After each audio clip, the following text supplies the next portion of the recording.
my before picture is so appalling, so awful, so painful, so hideous. Constant running of negative thoughts in the mind, the deep conviction that it's impossible to live. And, of course, when I decide to feel ashamed about this, I can reflect that I came by it honestly. I was thinking about how I came to the solution that I came to before program, and I thought, well, let's think about what Mom and Dad thought. And my mother's philosophy of life can be summed up in something that I remember she told me a long time ago, that she realized as a young woman that she couldn't be smart, so she'd better be nice. Now, how's that for the people pleaser? She'd better be nice. And my mother, since then, has been a quite compulsive people pleaser when I was a boy to everybody we met, so that we couldn't get out of. And in fact, now that she's starting to lose her memory, it's having Alzheimer's. When I was down in Florida with her, I could not escape after breakfast at the hotel because my mother was chatting up the waitress and telling her how marvelous she was and how happy and grateful my mother was about breakfast. While I and Opal, who's taking care of my mother, were kind of waiting, going, okay, can we leave now? So I'm not going to be smart, I'll be nice. And then my father's, I thought, well, what was Dad's philosophy? And Dad's philosophy, I think, can be summed up with, I can't be loved, but I can be admired. And then I thought about what my philosophy was, and I realized that I have synthesized what they said. So I will kiss your ass, until you're pleased, or I'll do whatever I can to try to be admired rather than loved. And so that's the before picture. So really, if that's how you are beforehand, a spiritual awakening seems fairly easy. You don't have to have this radical transformation to feel reborn and hopeful and free of fears. All you have to do is not be there anymore, And it's quite something to not be there anymore. And also, I think, I was thinking about that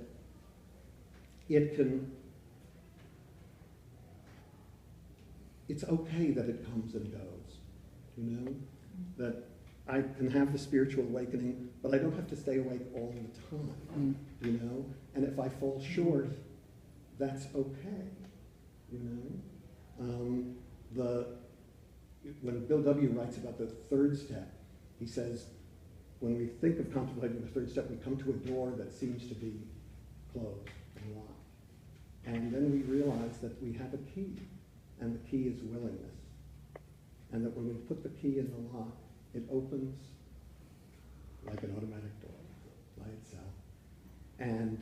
But instead of a flash of light and insight on the other side, it says there's a path and a sign by it that says, this is the path to a faith that works. And so when I wake up realizing that I have forgotten my map or to a spiritual awakening, I can just think about picking up the key of willingness and getting back on the path instead of the path that I think is the way, which is to say the path of self-reliance, the path of protecting myself and my ego, the path of hiding, the path of trying to please or trying to achieve, as if that were the answer. And it's so compelling, it seems like the answer in daily life. Here we are on retreat, it's lovely. We can say what we like to each other. We can think aloud. In fact, when we cry and tell each other our deepest worries and concerns and fears and feelings and the things we like least about ourselves, everybody says, "Oh, thank you." Not, you know what, excuse me, I realize I have to go to a meeting. I mean, not one of our meetings, Yeah. A meeting. And so the compelling nature of the old way of trying to hide, of trying to bear down, of trying to use the will on everything. I mean, I really, as I was saying earlier this weekend, I didn't want to come here. On Friday night, I thought this was a terrible mistake. You know, first of all, I'm not up to it. You know, I'm not on the beam, so what am I doing hanging around pretending I'm in the program? Secondly, I got other things to do, important things to do, you know. I don't remember exactly what. I mean, really important, compelling things to do. If I do them, I'm going to be cool, I'm going to be great, everything's going to be fine. So that's one incentive. It's a carrot and the stick. So that's the carrot. And the stick is, if I don't do them, I'm going to be exposed as a fraud and a failure, you know. And of course, if I do the thing that I was thinking about Friday night, now I remember what it is, some transaction, you know. If I do that on Monday, in 3 weeks, I will have completely forgotten about that. And it'll be something else that's going to be the thing that'll either make everything okay, or if I fail to do it, leave everything in ruins. You know? So, which brings me to Stuart Smalley. I just can't get over, I didn't watch the whole thing last night because I've seen it so many times, but I'm just stunned at how wise and compassionate it is, in addition to being funny. I mean, the nerve of offering Stuart Smalley as the medium for the message of wisdom and compassion. You know, I mean, he is ridiculous.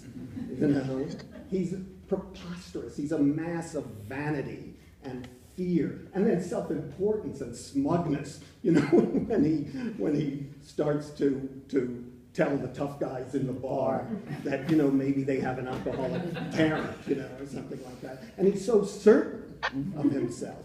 Or when he's sitting, and smugness and self-importance and the inability to be right-sized, when we see him in the fancy restaurant talking to Laura Giacomo, and then he gets up and we realize he's got a table that he's supposed to be, you know, waiting on, and then he won't let the guy order what he wants because Stuart knows, you know, the answer. So despite Stuart's being a mass of vanity and hypersensitivity and foolishness, you know, what happens when we look at him? I mean, not the general public, by the way. Franken is fond of saying this movie was not a hit, it never made a penny, it's only showed at 12-step. But when we watch it, we love him.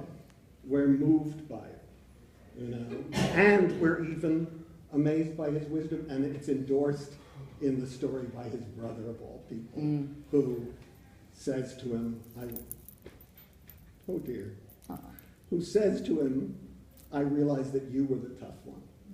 That you were the tough one. So what's the nature of Stuart's toughness? And the answer is, it's his willingness.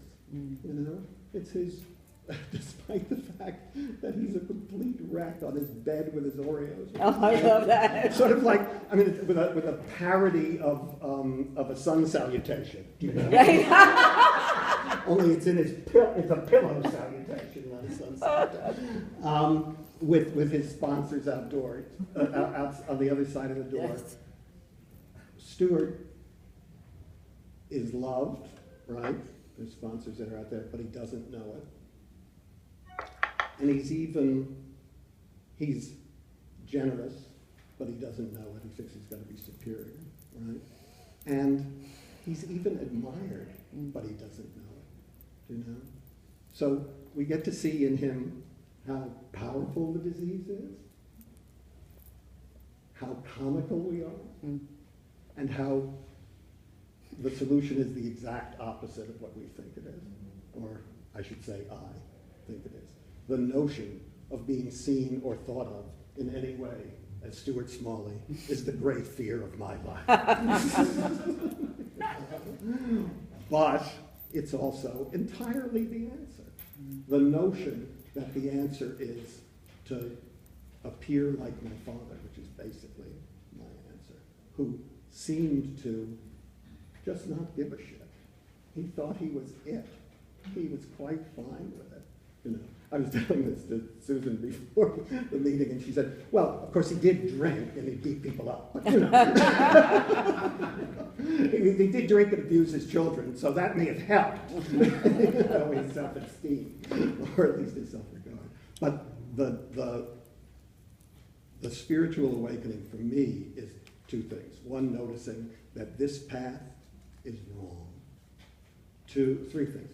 Three, noticing that the terrible fear of being honest and ridiculous like Stuart Smalley is exactly the direction that I have to go in. And three is that putting God and the program first, believing that asking for help as opposed to getting things done is the key, is the answer. It's the way to a gradual spiritual awakening and, you know, the freedom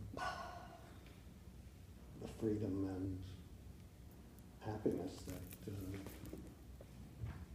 that the book talks about.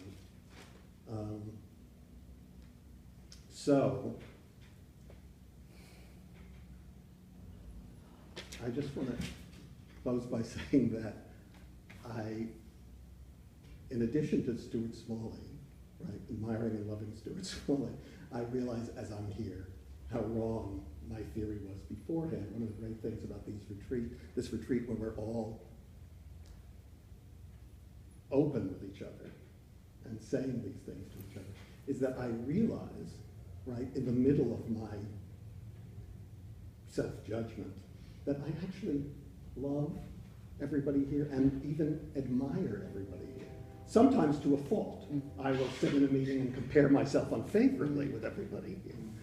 But I get that that's just part of the disease, and that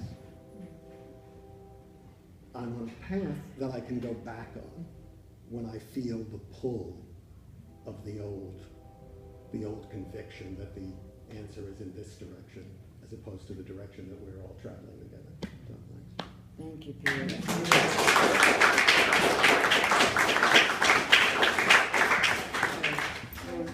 Yes. I think she maybe wanted to show you. What? Oh, the kid's at his first meeting. Eamon's at his first meeting. Alex, hi. Oh, he woke up.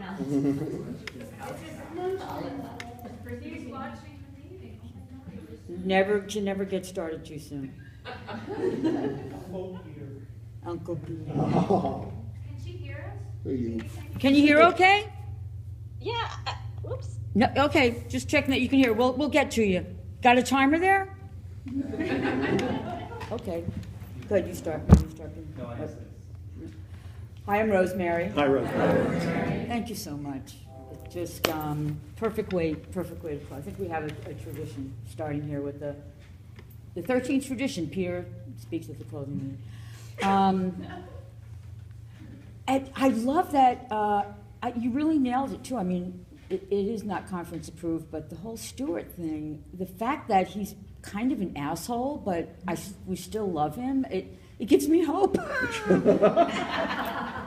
Because I'm telling you, you want to experience all that stuff coming out, and you, on a minute-by-minute basis, try doing this. You know, it's like, it's just it's a constant, not just the 48 hours, but like the 3 months before of second guessing and self-criticizing, and something can't. One good thing is that once we get here, when something stupid and wrong comes out of my mouth, I can't backtrack to fix it. It's because I have to now say the next stupid and wrong thing. Everything happens too fast. And honestly, that's why I do it. You know, for me, this program is a matter of life and death, and I think Horatia's story was a great example of that. That, you know, if she didn't handle that right, her whole family could die, be killed in a fire, and which is what I've said when she finally called me. You know, and that's just one example, and it is for me very much a matter of life and death. I also have crazy, violent people in my family. But you know, it's not just about those people. Even if I had only healthy, sane people in my life, it doesn't matter. Like you said, I've been devastated by alcoholism. So it doesn't matter if I'm dealing with an alcoholic or an Alatot or whatever, you know, my decision-making is impaired. My judgment is impaired, and that's what I come here for. And for me, a big part of my program is service. I mean, so if the program is life and death, and one of the foundations for me of the program is service, then I have to do something like this. I have to do the literature. I have to go to a meeting even for service when I feel like there's nothing in it for me, and I, you know, just sit and have another chair filled. And it works. You know, it really works.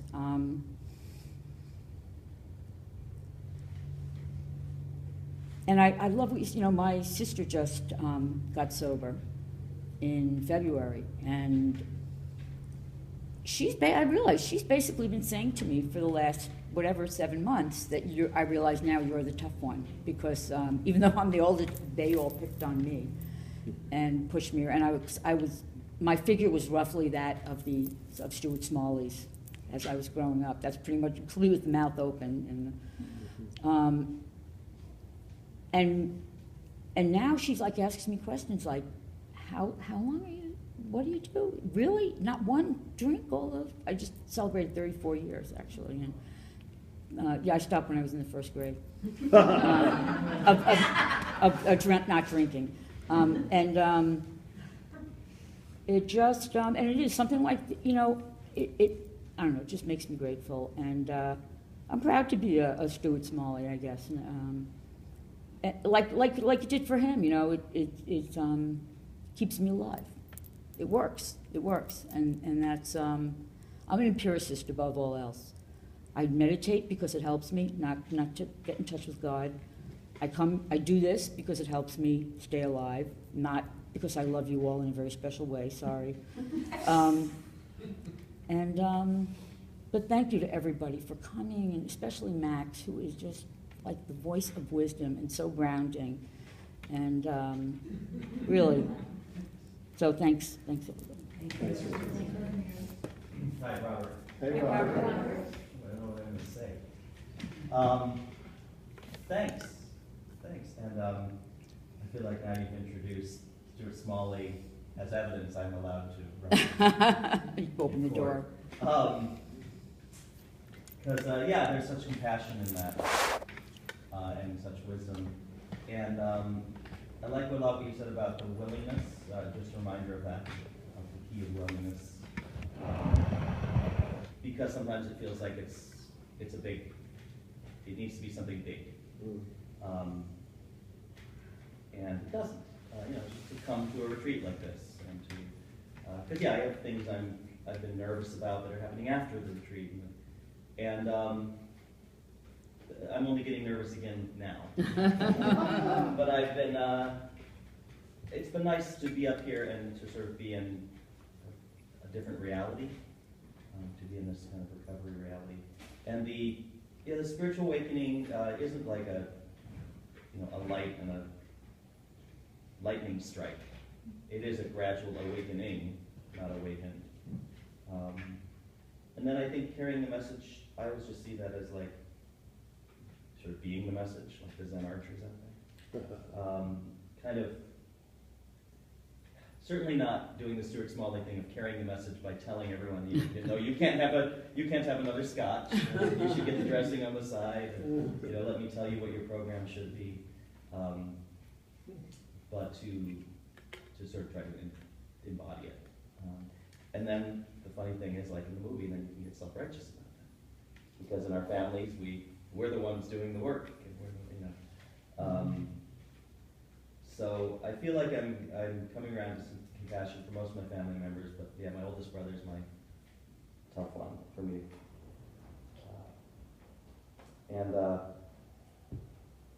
Yeah, I can kind of, part of me is going, oh shit, he's next. Like he's the one that I have to like somehow do some work on and forgive or something. Because I just have this like primal anger against him. He's the one place I don't want to have to do any program stuff around because he's just wrong and I'm right. And I need to prove it. And the world needs to know it. And then he needs to come begging for it. So yeah, so that the end of the movie thing. Yes, that's what needs to happen. He needs to come and teary-eyed say, "I'm the one," and you know, he was wrong all these years. Please forgive me. And that's not how this works. But practicing these principles. Coming back to the meeting and coming back to this retreat. Yeah, Thanks, man. Hi, my name's Ephraim. Hey. As many of you know that I've mentioned throughout the weekend, I'm fairly new to the Al-Anon process. I've been coming around for a couple of years, more like a spectator. But it's been an amazing weekend. Peter, I want to thank you for always sharing, being open and sharing from your heart, filled with wisdom. Love your sweater, by the way. You know, the spirit of, you know. Okay. Are you saying this is comical? It's a black sweater. It's what I project into it, right? Yeah, it's really been a great weekend. You know, I just want to share a little bit about myself real quickly, about my history, right? So I've been searching for family all my life. You know, I was my father was an abusive alcoholic. You know, he beat my mother, and he drank a lot. He came out of the Korean War that way. And my mother suffered with depression, manic depression, bipolar. So that was the foundation of my living, and so the courts decided that they were deemed not fit to take care of me. So I became an orphan of the state, grew up in the foster care system, 4, 5, 6 foster homes, 3 or 4 group homes. At the age of 18, I was kicked to the curb, and I've been on my own since. So family for me has been what I've actually watched like on television, you know, the Brady Bunch, General's Hospital, you know, 8 is Enough, all those shows. So I share all that real quickly to say that I've always been searching for family, you know, but I'm not certain if I'm able to have family as well. Hence why, you know, I'm going to be 49 years old in October, never been married, no kids. And at this stage of the climb, I'm like, is it going to happen, or am I just, you know, going to be alone for the rest of my life? And so I hide, you know, I hide with my intellect, I hide physically, I hide with, you know, just crazy behaviors. But this weekend it was really great to be able to be a part of this family and just see the rest of us being okay with being open and okay with being crazy at the same time. So hopefully, you know, I can walk away with this retreat with a commitment to keep coming back, and I just want to thank you for this amazing experience, and for everyone else for being present, for allowing you guys to be my family for the weekend. And so that's what I want to share. Thanks. Thanks. Hi, John. Hi, John. Hi, John. Peter, you may not realize that, and Rosemary, I think that we can now make a suggestion up to whatever World Service that a new line of revenue for Al-Anon is children's stories read by Peter. Oh. Peter, because if you could see the expression of Katie's baby, Oh, which, really? granted, I think probably a very loving environment, but one very serene looking baby. Really? I'm taking a lot from what you said this morning, as in all times I think that I hear you. One is to keep coming back and keep showing up even when we don't feel like we're prepared or ready for it. And keep coming back is like what it said newcomers, but I think it is, I find that it's true all over, because a lot of times I go to a meeting, I feel like, you know, I'm starting all over again already, and that image of like peeling back the layer of the onion, what they don't tell you is oftentimes the peels, the layers that you peel off show back up again. So it keeps getting bigger, it keeps getting smaller, kind of like an MC Usher thing. And the other piece is that I get from you is that spiritual awakening take all kinds of forms. And you know, laughter. You know, like a lot of times there's laughters in your shares. And laughter really is a spiritual awakening to me.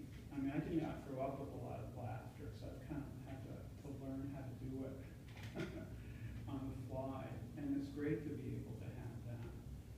And I think that like there's a big spiritual truth within that. You know, someone, I slumped at another table to talk with the new seminarians at lunch the other day, and one of them was telling me a ancient myth in one culture that when we die, or when they die, you know, your heart would be put on by the gods on a scale, and on the other side of the scale would be a feather, and you would keep coming back one life after the next until your heart loses life as a feather. And I think that means partly that we become lighter in spiritual growth. But I think also with that, you know, because things from our heart, the more love we give away. You know, like that, and that's to me part of the whole step. It's like, how much love can I give away? And I feel like I'm not really beginning with that one, but so great to hear you. Thanks so much. Thanks, John. Thank you. I think we should all first stars next year. Hi, I'm Tuck, Hi, Todd. and oh, I am so serene. You know, maybe 5 meetings, 6 now in 3 days. I'm not sure that's the best way to get serene, but it's a way, and with lots of meditation and yoga on top of that. And I have a lot of gratitude to it today for you, Rosemary, Rebecca, Maxine, everybody that's helped out.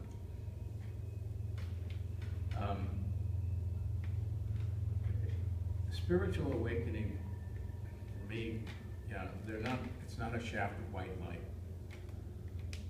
beaming down from the heavens on my head, but they happened early on in my recovery, and I was shocked. It's like small voices coming up. When I was younger, the small voice, the loud voices, sounding like Orson Welles saying, "God is watching." He knows my name.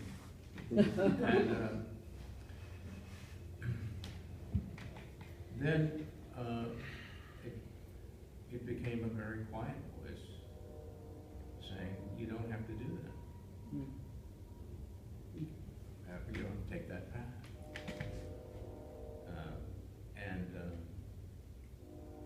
And one of the greatest revelations was also the voice saying, "You don't have to do anything about it." That was very important. Very easy, especially when the buttons get pushed. You feel you're supposed to be doing something about it, fixing it, yelling back, acting out, attacking. And that was our MO at home.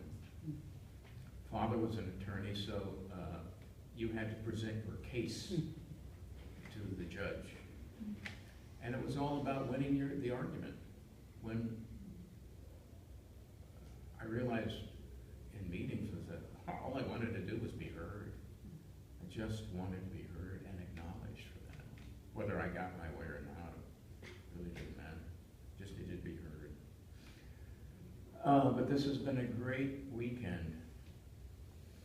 And I'm going to have to leave with someone else in this meeting who will remain nameless. Right after lunch. So I hope to see you there at lunch and then say goodbye. Thanks, Todd. Thanks, Todd. Richard. Hey, Richard. Hi, Richard.